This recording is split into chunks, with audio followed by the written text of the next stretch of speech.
Mirëmbrëma, presidenti I Këshillit Evropian është përsëri në Tiranë. Edhe sigurisht që kjo është një kënaqësi e veçantë për ne. E natyrisht edhe personalisht është kënaqësi që të ritakohem me presidentin, I cili është një mik I dashur edhe shumë I mençur. I dashur Antonio, shumë faleminderit. Ne jemi këtu sot pasi presidenti ka vizituar të gjithë rajonin dhe është ndalur në Tiranë edhe për faktin se nesër do t'jeti I pranishëm në takimin, në summitin e Komunitetit Politik Evropian. Natyrisht që diskutuam për të dyja aspektet që na lidhin me Këshillin Evropian dhe me Bashkimin Evropian, për aspektin e procesit ton të rrugës drejt antarësimit, që po ecën shumë mirë.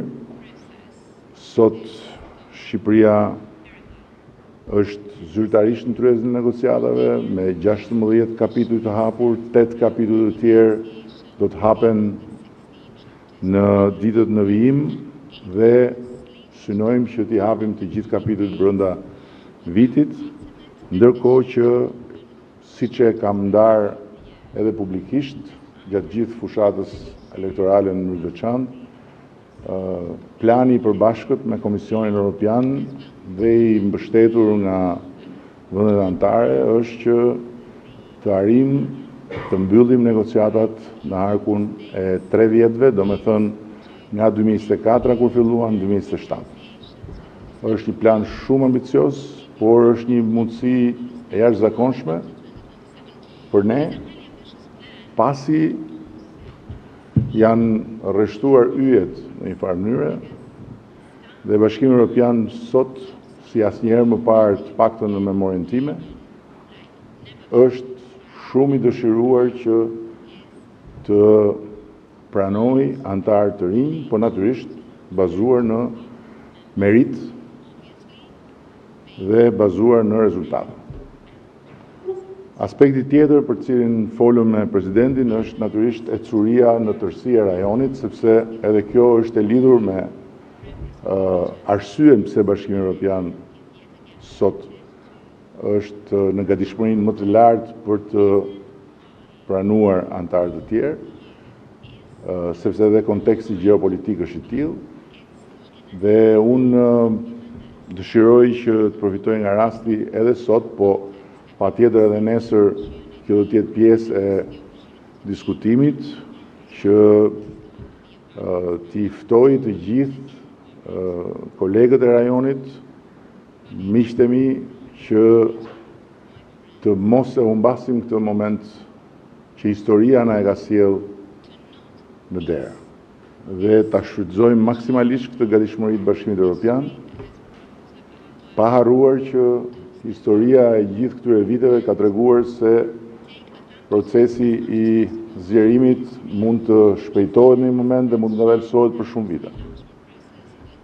Dhe e fundit që dua të theksoj është që më vjen jashtëzakonisht mirë që këtu kemi edhe një mike të shtrenjtë të Shqipërisë.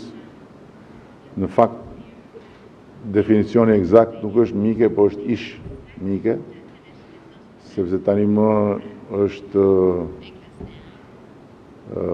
skipëtare nga Italia, Federica Mogherini, që nuk e kuptoj akoma pse se ka bërë aplikimin për pasaportën shqiptare. vetëm një justifikim ka që pret ta marrë pasaportën europiane të Shqipërisë, pra European Union Albania, se nuk do këtë pasaportën me lëvizje të lirë, po pa drejtë qëndrimi në Bashkimin Evropian. Edhe shumë faleminderit dhe studentëve të kolegjit që i shoh nga portreti që janë student kolegjit, sepse kanë një rrezullim nga yjet e Bashkimit Evropian në portret.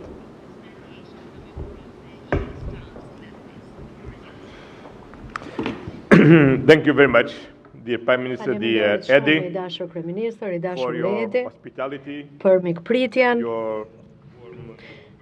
për këtë mikpritje kaq të ngrohtë. Dhe që është kënaqësi për mua që përmbyll turin tim të 6 vendeve të Ballkanit Perëndimor këtu në Tiranë.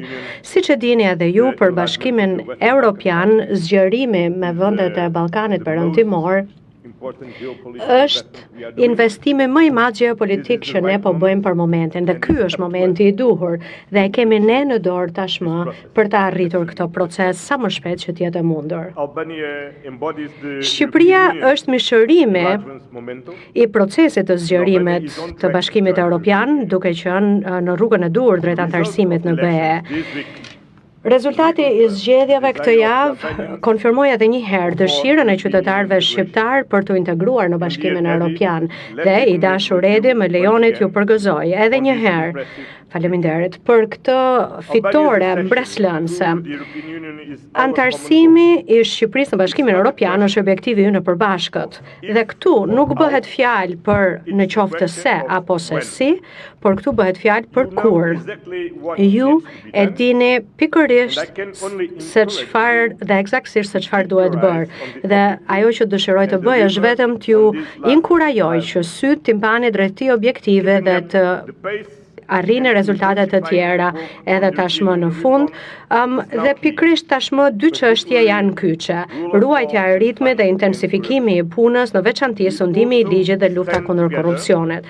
Ne gjithashtu qëndrojmë së bashku krah për krah në arenën ndërkombëtare, natyrisht të vendosur për të thelluar bashkëpunimin ton për çështje që kanë të bëjnë me sigurinë dhe mbrojtjen. Gjithashtu, dialogu i parë i nivelit të lartë ndërmjet BE-s dhe Shqipërisë për mbrojtjen dhe sigurinë që organizua para pak kohe në Tiranë është një shembull shumë i mirë i parafrimit që ne kemi me njëri tjetrin. Kjo javë shënon edhe një gur tjetër kilometrik, organizimin e samitit të Komunitetit Politik Evropian në Tiranë, që do të sjellë në kryeqytetin tuaj mbi 40 udhëheqës evropian. Dhe është hera e parë që ky samit organizohet në këtë pjesë të Europës. Ndaj, më lejoni t'ju përgëzoj për organizimin e shkëlqyer të këtij samiti dhe me padurim pres takimet e ditës së nesërme, jam i bindur që ato do të jenë produktive. Dhe më lejoni që të përdor këtë mundësi edhe për të përgëzuar Federica Mogherinin për një iniciativën, për nismën në bashkëpunim me ju për çeljen e Kolegjit të Evropës këtu në Tiranë, dhe edhe unë i uroj mirëseardhjen studentëve të këtij vitit të parë që marrin pjesë pra në studimet, që është viti Jacques Delors, siç quhet. Sorry to don't manage dhe më vjen shumë keq që nuk do të kem kohë që të vi te Kolegji i Evropës, por ju kërkoj ndjes dhe është kënaqësi që ju shoh të gjithëve këtu të pranishëm. Faleminderit që erdhët, sepse Europa nuk ka të bëjë dhe nuk do të thotë vetëm begati. Nuk do të thotë vetëm vlera. Europa ka nevojë edhe për fytyrën tonë të përbashkët që ta kemi atë dhe në të ardhmen të përbashkët. Dhe prandaj që shoh vitin Jacques Delors në Shqipëri, vitin e parë pra, është një kënaqësi e madhe për mua, sepse pas baballarëve, pra atyre etërve themelues të Bashkimit Evropian, kjo ishte një gjë shumë e rëndësishme dhe tashmë Edi, ky është momenti, siç ka qenë në 92-shin, për të marrë hapin tjetër të rëndësishëm dhe fatmirësisht ju keni këmbë të forta dhe të gjata për të marrë hapa të mëdhenj përpara. Faleminderit. Exola Sheu, Euronews Albania. Pyetja e parë është për ju, zoti president. Kryeministri Rama më herët, por edhe sot në konferencë për media, ka deklaruar synimin që ka Shqipëria për përmbylljen e procesit të negociatave të antarësimit deri në vitin 2027 me qëllim antarësimin me të drejtat plota në familjen europiane në 2030. E shihni ju këtë si një objektiv realist dhe të arritshëm në këtë afat kohor? Ndërsa për ju, zoti kryeministër, vijon në të njëjtën tematik, gjatë fushatës elektorale ju kërkuat shqiptarëve votën me qëllim për t'ju premtuar atyre dhe dhënë pasaportën europiane. Tani që qytetarët ju besuan sërish mandatin e 4, a është ende premtimi që Shqipëria të jetë në Bashkimin Evropian në 2030? Faleminderit. Well, I'm not looking for a magic data. Nuk është se po kërkoj ndonjë gjë, ndonjë datë në vetvete magjike, por ne do të shikojmë dita ditës se çfarë po bën Shqipëria, pra arritjet e Shqipërisë dita ditës. Dhe sa po të kemi përfunduar procesin, në atë moment Shqipëria do të bëhet shtet anëtar i Bashkimit Evropian. Pse jo madje edhe më përpara? Pse jo përpara vitit 2030? Që do të thotë që në rast se Shqipëria do të vijojë me këto rezultate me të njëjtën ritëm, atëherë është tërësisht e mundur që Shqipëria të bëhet shtet anëtar i Bashkimit Evropian përpara vitit 2030. Megjithatë, gjitha kjo varet nga ecuria juaj, pra nëse do të vijoni me të njëjtën ritëm, dhe unë jam i sigurt që me këtë mesazh të fortë që kam për qytetarët shqiptar dhe për ju, Edi, për ekipin tuaj, që në muajt në vijim dhe në gjatë 2 viteve në vijim, unë jam i sigurt që ju do të bëni një punë të shkëlqyer. Dhe vitin tjetër, kur të vi sërish për vizitë, jam i sigurt që nuk do të na duhet që t'i përgjigjemi të njëjtës pyetje, pra do të jetë e mundur apo jo, sepse ndoshta pyetja do të jetë që po, unë këtë dëshiroj të dëgjoj, pra që Shqipëria do të bëhet shtet anëtar së shpejti. Faleminderit. Besoj që në të gjitha rastet do vish vitin e ardhshëm se do hapim kolegjin e ri. Right? Jemi duke ndërtuar një godin që është më e bukur se ajo në Brush. Kjo është ambicia, edhe do vish ta inaugurosh në të gjitha rastet. Tani për sa i përket pyetjes, unë nuk e kuptova pyetjen, ose më saktë po them, po bëj sikur se kuptoj, sepse pyetja ishte që gjatë gjithë fushatës unë thash diçka për të marrë votat dhe cirku mbaroi, apo ajo që thash mbetet në fuqi. Kështu që unë po bëj sikur s'po e kuptoj pyetjen, dhe po them që jo vetëm që i qëndroj asaj që kam thënë, që ne na është dhënë mundësia historike pasi janë rreshtuar yjet bashk dhe Bashkimi Evropian ka hapur derën, që të hymë në atë derë nëse ne bëjmë të gjitha ato që janë të shkruara dhe të përmbledhura në planin që kemi në tavolinë së bashku me Komisionin deri në fund 2027. Kështu që ne do bëjmë tonën. Dhe duhet ta bëjmë patjetër tonën, se nëse ne se bëjmë tonën, nuk ka çfarë bën as Antonio që e do me zemër këtë proces edhe Shqipërinë edhe rajonin, as një mik tjetër, sepse Bashkimi Evropian funksionon me laps edhe me kritere dhe standarde që duhen përmbushur. Pasi ne të bëjmë tonën, pastaj topi është në fushën e tyre për të hapur derën.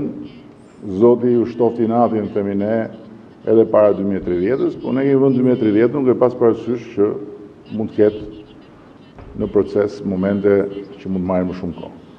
Kështu që absolutisht kjo është një mundësi historike dhe ky është një mision historik për ne. Ne jemi në mes të Evropës, nga popujt më të vjetër këtu, dhe për sa kohë nuk do hymë në Bashkimin Evropian, do mbetemi të huaj. Dhe për ne nuk është çështje as fondesh, as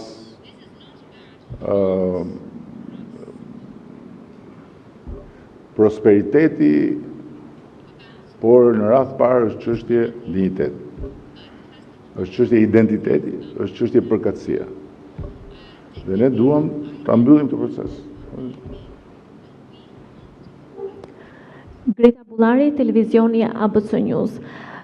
Zoti President, unë dua ta vazhdoj pak pyetjen e koleges pak më parë, pasi Brukseli e ka cilësuar Shqipërinë dhe Malin e Zi si pararoj në procesin e integrimit. Gjatë vizitës tuaj në Mal të Zi, ju deklaruat se Mali Zi mund të bëhet antar me të drejta të plota i Bashkimit Evropian deri në 2028. Vlen ky afat për Shqipërinë pasi edhe shqiptarët kanë nevojë të dëgjojnë edhe deadline, duke qenë se ju e thatë edhe pak më herët, besuan dhe shpresojnë që Shqipëria të bëhet antare sa më shpejt në Bashkimin Evropian. Zoti Kryeministër, keni deklaruar dhe më herët që mandati juaj 4 do të jetë pikërisht mandati i integrimit të Shqipërisë në Bashkimin Evropian. Cilat janë fushat prioritare me të cilat do të bazohet apo do të specifikohet ky mandati 4 për të përshpejtuar procesin e integrimit? Faleminderit. Look, we are living a very special moment in the world. And these very special moments, të veçanta në botë sot, dhe në këto momente të veçanta, më shumë se kur ne kemi nevojë që të përshpejtojmë bashkimin e të gjithë Europës dhe forcën, fuqinë e saj. Dhe kjo na sjell në këtë moment për zgjerimin, sigurisht për Ukrainën, Moldavinë, edhe Gjeorgjinë në rast se ata dëshirojnë, por sigurisht edhe për Ballkanin Perëndimor. Dhe Ballkani Perëndimor na ka sjell dhe na ka treguar që edhe më parë që dëshironte që të bëhej pra pjesë e Bashkimit Evropian. Dhe këtu nuk është ndonjë garë, konkurrencë, por dëshira ime është që të gjitha këto vende, të 6 vendet e Ballkanit Perëndimor, të ecin përpara sa më shpejt që të jetë mundur me përmbylljen e negociatave, që të tregojnë rezultate për reforme, të përmbushin kriteret. Dhe kjo nuk ka të bëjë vetëm me të bërit e punëve për hir të bërit punëve, por për ndryshimin që do të sjellë për mënyrën se si ne funksionojmë, do të ndryshojë edhe mendësinë, mentalitetin. Ndonjëherë e di, kjo nuk është e lehtë, sepse edhe unë vetë vi nga një vend që jemi bërë shtet antar vetëm përpara 40 vitesh, dhe e di se çfarë do të thotë që ndonjëherë vazhdojmë të kemi vështirësi, por kjo është rruga e dur për të ecur përpara. Dhe për shembull këtë javë unë vajta në Serbi, në Bosnjë Hercegovinë, në Kosovë, në Malin e Zi, në Maqedoninë e Veriut, dhe sot dhe së fundmi pra jam në Shqipëri, duke plotësuar kështu të 6 vendet vizitën time në 6 vendet, pavarësisht vështirësive që ka në secilin prej vendeve, ndonjëherë edhe probleme dypalshme, ndonjëherë probleme historike. Gjithsesi, të gjitha vendet e Ballkanit Perëndimor kanë një objektiv dhe dëshirë të përbashkët që të bëhen pjesë e Bashkimit Evropian dhe të ecin përpara, të hapin një kapitull të ri. Dhe ajo që unë u them të gjitha këtyre vendeve është, dëgjoni, mund të keni besim tek Bashkimi Evropian, besoni tek ne. Ne kemi një vullnet të qartë politik në Këshillin Evropian. Ne kemi një angazhim të qartë nga Komisioni Evropian, që ky është momenti i duhur për të arritur këto rezultate dhe duhet ta përdorim këtë moment, këtë çast. E mbaj mend shumë mirë përpara disa vitesh që ne kemi ardhur këtu në Tiranë dhe kemi dëgjuar Edi Ramën kur tha: dëgjone, askush nuk ju beson më, ose që ne do të bëhemi shtet antar, sepse aq shumë herë është thënë sa tashmë ndoshta askush nuk e beson. Por ajo që ka ndodhur në secilin prej këtyre vendeve të Ballkanit Perëndimor gjatë 2 viteve të fundit, por edhe mënyra se si ka ndryshuar Bashkimi Evropian gjatë 2 viteve të fundit, ka ndryshuar tërësisht mendësia edhe në Bashkimin Evropian, pra edhe qasja. Kështu që jam i sigurt që edhe Edi Rama beson tashmë në një gjë që nuk besonte deri diku përpara 2 vitesh. Kështu që kjo do të thotë që tashmë kjo gjë është e mundur. Për mua, edhe kur përpiqem madje, që e zëm, edhe nëse do harroj për Ballkanin Perëndimor, se sa herë hy në zyrë çdo ditë, shikoj një kanoqe Coca-Cola me një dizajn shumë të veçantë nga vetë Edi Rama. Dhe në vetvete ajo kanoqe është shumë e veçantë. Është simbolike, jo vetëm për faktin që i kishte projektuar e ka dizenjuar Edi Rama, por sepse kur isha për vizitë në zyrën e tij përpara disa vitesh në një cilësi tjetër, ai më ofroi një libër nga një shkrimtare vërtet e madhe dhe shumë e mirë shqiptare në portugalisht, Lea Ypi, të lirë, dhe unë e lexova librin gjatë udhëtimit ndërmjet Shqipërisë, Tiranës dhe Lisbonës. Dhe me të vërtet që e pëlqeva shumë atë libër. U apasionova shumë mbas librit, a e di që ajo po shkruan sërish, dhe është një novel fantastike për të kuptuar historinë tuaj, historinë e Shqipërisë, por edhe historinë e vendeve të Ballkanit Perëndimor. Dhe kjo është arsyeja sepse unë e kam ofruar si dhuratë Krishtlindjeje udhëheqësve të Europës librin e Lea Ypit.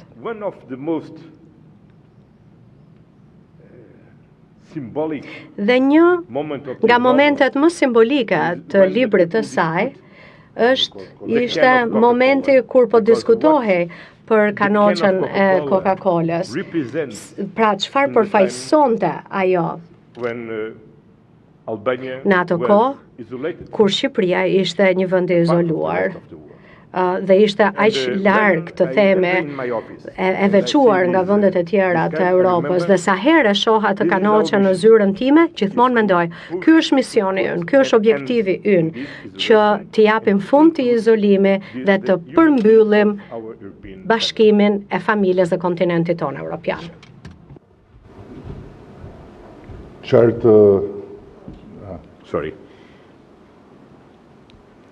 Qatë them unë tani mbas kësaj, nuk besoj se ke nevojë që unë të shpjegoj detyrat që duhet të bëjmë, se po t'i hyj këtij shpjegimi, duhet ta mbajmë presidentin e Këshillit Evropian deri pas nesër këtu, edhe duhet humbim edhe EPC-n, kaq shumë detyra ka BE-ja. Por ne jemi shumë të vendosur t'i bëjmë. Si që dini, ne kemi dhe një model inteligjencë artificiale që na ndihmon shumë për gjithë procesin e transferimit të aki komunitar në gjuhën shqipe dhe të një sër informacionesh të tjera që marrim nga modeli, dhe kemi dhe gjithë bindjen që pikërisht tani ky moment, si që tha dhe Antonio, e ka ndryshuar komplet qasë. Vetëm një gjë doja të korrigjoja, unë personalisht nuk e kam humbur asnjëherë besimin, po gjithmonë kam thënë që kjo është një histori dashurie ku deri kur ana tjetër do ta ndjej nevojën për ty, ti duhet mos dorëzohesh. Dhe duhet jesh gati në momentin kur ana tjetër do hapi dritaren, mbasi ti këndon poshtë dritares me vite të tëra bën serenata, nuk hapet dritarja. Kështu tani dritarja është hapur, çarçafi është hedhur poshtë. Ne tani të dashuruarit duhet ngjitemi duke pas parasysh që dritarja mund mbyllet. nëse ne nuk arrim të ngjitemi me shpejtësinë e nevojshme. Ky është para shumë panorama. Do më lejoni edhe herë ta falenderoj presidentin për vizitën dhe për kohën këtu, edhe të falenderoj edhe një herë edhe studentët e kolegjit që na e zbukuruan këtë sallë sot. Urdhëro? Për çfarë ti falenderoj me?